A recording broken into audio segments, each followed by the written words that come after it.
All right, it's recording. How you doing, Miss Slater? This is my interview for the Kafka thing, and I got my brother on the phone, Chanzel. Tell your name real quick before we start, man. Hey, how you doing? This Chanzel Howell. Hey, man, how you doing today, man? I'm doing alright. I'm doing alright. I'm doing good. All right, so he really don't know exactly what we're doing, but basically, you read this book, and moral of the story: this dude, he isolated himself in a room, and when he isolated himself in a room, he turned into a bug. And when he turned into his bug, like he was the leader of the house, like he brought in all the money. So after that, his family kind of like betrayed him, and it was like, oh, we don't even need you no more if you ain't gonna, be bringing in money. So he just stayed in the room, and he just stayed in the room till he died. So he just isolated himself and just basically like starved himself as a bug and just died, right? So basically, I'm just trying to do parallels between that and you being in jail. And I guess my first question would be, I guess, what is the biggest impact that you've seen on isolation with, I guess, your mental health? Well, when it comes to isolation, I actually have seen things like that you just said. I mean, actually myself, seeing guys kind of lose their train of thought, as you can say. It all comes from just not being able to socialize with people. That's a big impact on people. Just being closed in, closed quarters. It'll cause a person to feel like they don't have any space at all.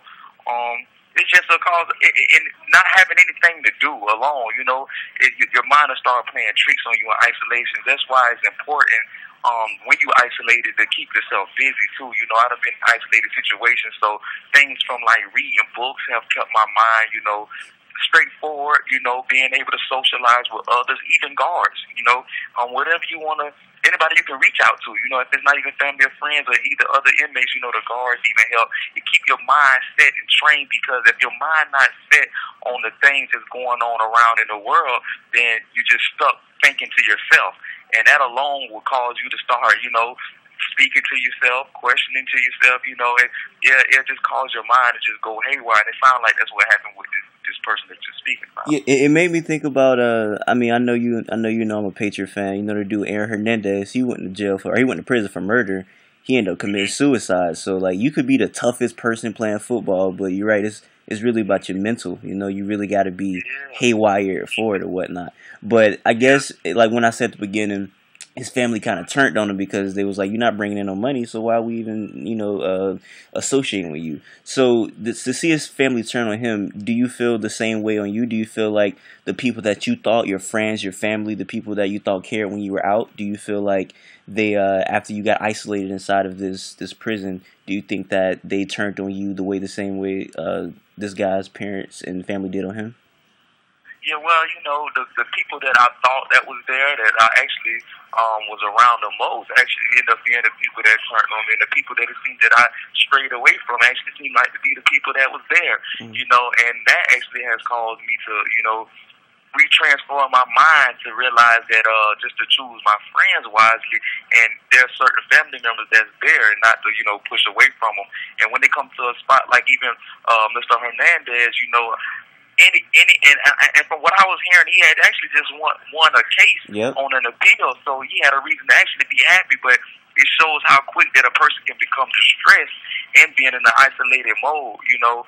That situation with the guy's family too, that probably was the only thing that he had. And that actually caused him to, just pretty much go off on the deep end, losing everything he had. He already lost his freedom, and now here it is, his family has turned on him. Well, I know that when you got in prison, you kind of became more in close with God. You came more in touch with God, and the way they describe the bug in the book is like he turned into like this black bug, and he just like didn't do anything. He was like a creepy looking bug, and it's almost like a parallel, and it's like he got like possessed almost, like he just let the devil take over him or anything like that. So when you've been isolated, I would imagine that you would have more time just to think to yourself. So have you almost been tempted by the devil to do things that you usually wouldn't do, or have you found yourself being tempted by God to do things? So which one have you? Oh yeah, definitely. But I'm very strong believer, and I wasn't as strong as I was now from the things that I've seen. You know, not in the physical, spiritually. Yes, I have. I've been tested in different ways. You know, all type of ways. You know, and from both ends, you know, it seems like the enemy wants to tell me to pretty much give up on life. You know, I'm more of a person that's arrested, that's outcast from the world. When I feel like, as I read my Bible, I get comfort on the other end. I feel joy, and God's telling me it's not over. You weren't arrested, and you was rescued. So yes, it's definitely a difference, and that's why I kind of lean towards my spirituality as reading the Bible, because I do find comfort. You know, to give me more of a stable mind, as you can say. I feel like the whole reason that I even do this is because, or I'm doing this specific topic is because, you know, people could die real quick, people can get locked up real quick, and it's real sad. And I feel like, you know, you don't realize how good something is until it's gone. So let's say if like you got a best friend and he died, but y'all weren't even talking when he died, you gonna feel bad if he died. You're gonna be like, wow, like when he died, he wasn't even cool with me, and I can't even. The only time I can tell him I love him now is in his casket. And you don't want to do that, you know.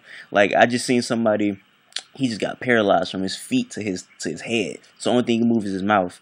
And the people that was probably weren't cool with him, that were cool with him once upon a time, they can only see him in that state. And I'm pretty sure they don't want to see him in that state. They probably want to tell him they love him when he was up and walking, moving, going to the club party. And they could, you know, interact with him like he was normally. So I just feel like when you're in isolation, that shouldn't make a person want to love you even more. You should always love that person. You know what I'm saying? I don't know how you feel about that. That's just a statement. Yeah, I think this is, and when you isolated, I feel like this can be like the lowest point for a person. I feel like this being in this position, the person should be there more for you in this spot, because you're dependent on others. You know, you can't really do for yourself. Everything that's being done, you know, you're being told to do it, and it's being brought to you. So, anytime you got support on the outside, I feel like that's the time where it should really kick in. Definitely, the support from the outside is definitely very important when it comes to being isolated. Well, if you had any advice for people that was, I guess, struggling with mental health, being in, I guess, places where they feel like nobody cares for them, they feel like they're alone, they're isolated, I guess, what would your advice be for them? My main advice would be to hold on to God. Open your Bible. Find comfort in the Word. Meditation is very great. You know, you want to think of things that's good, happy. That things that even work for me is actually thinking about cartoons, you know, not being able to watch them, you know.